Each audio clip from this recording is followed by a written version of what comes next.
विधानसभा निवडणुकीच्या चौथ्या टप्प्यात आज महाराष्ट्रातील 11 मतदारसंघात मतदान पार पडत आहे. पुणे, मावळ, शिरूर अशा महत्त्वाच्या रंगतदार लढतींचा या टप्प्यात समावेश आहे. मावळचे शिवसेनेचे विद्यमान खासदार श्रीरंग बारणे विरुद्ध शिवसेना उद्धव बाळासाहेब ठाकरे गटाचे संजोग वागेरे पाटील यांच्यात लढत आहे. याच पार्श्वभूमीवर मावळ लोकसभा मतदारसंघाचे महाविकास आघाडीचे उमेदवार संजोग वागेरे पाटील यांनी मतदानाच्या आधी पिंपरी गाव येथील काळभैरवनाथाचे दर्शन घेतले आहे. मतदानापूर्वी संजोग वागेरे यांच्या घरी देखील त्यांचे औक्षण करण्यात आले. त्यानंतर वागेरे पाटील यांनी पिंपरी गावठण येथील नवमहाराष्ट्र महाविद्यालयात जाऊन मतदानाचा हक्क बजावला. तसेच जास्तीत जास्त मतदारांनी मतदानाचा हक्क बजवावा असे आवाहन त्यांनी करून आपल्या विजयाचा विश्वास देखील व्यक्त केला.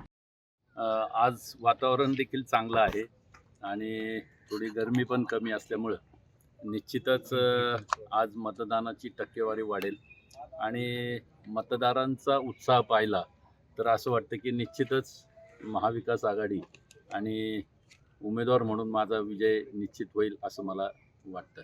आपण जे म्हणजे प्रचारावेळेस जे पण मुद्दे उचलले होते लोकांपर्यंत ज्या पद्धतीने पोहोचले होते, लोक ठामपणे उभं राहतील का, विजय निश्चित करतील का?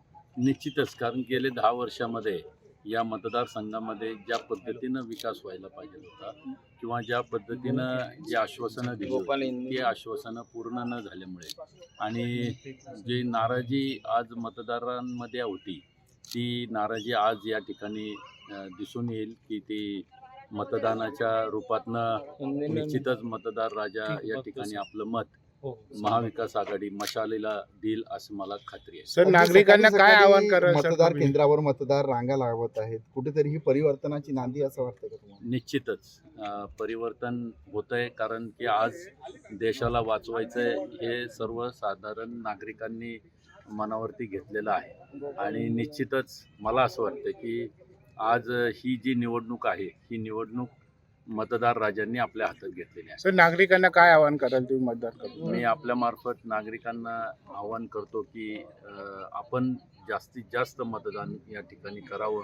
म्हणजे आपलं पुढं दुसरीकडे काय काम असेल तर पहिलं मतदान करून मग आपण आपल्या कामाला जावं अशी मी आपल्या माध्यमातून मतदार राजांना विनंती करतो. भाऊ, तुमच्या विरोधात जे उमेदवार आहेत आणि त्यांच्या म्हणजे अप्रत्यक्षपणे त्यांच्या विरोधात 2 दिवसापूर्वी होर्डिंग लावण्यात आलं होतं मतदानाच्या 24 तासाआधी सांगवी परिसरामध्ये, कसं पाहतो तुम्ही? आता स्वर्गीय लक्ष्मण भाऊ जगताप हे लोकनेते आहेत आणि या चिंचोड मतदारसंघाचे आमदार देखील 2 टर्म ते राहिलेले आहेत.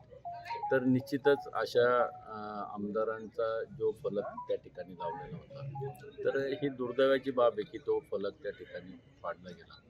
तर निश्चितच मला असं वाटतं की बाबा या बाबतीमध्ये त्यांचे सर्व कार्यकर्ते आणि भाजपवाले निश्चितच या बाबतीमध्ये विचार करतात. 2019ला आपण म्हणजे शहराध्यक्ष होते राष्ट्रवादीमध्ये, त्यावेळेसची जी पार्थ पवारची पराभव शेवटी त्यावेळेस मी राष्ट्रवादी काँग्रेस पक्षाचा अध्यक्ष होतो आणि आम्ही ज्या पद्धतीनं या मतदारसंघामध्ये प्रचार करून पारदादांना निवडून आणण्यासाठी प्रयत्न केले आणि दुर्दैवाने आम्हाला अपयश आलं.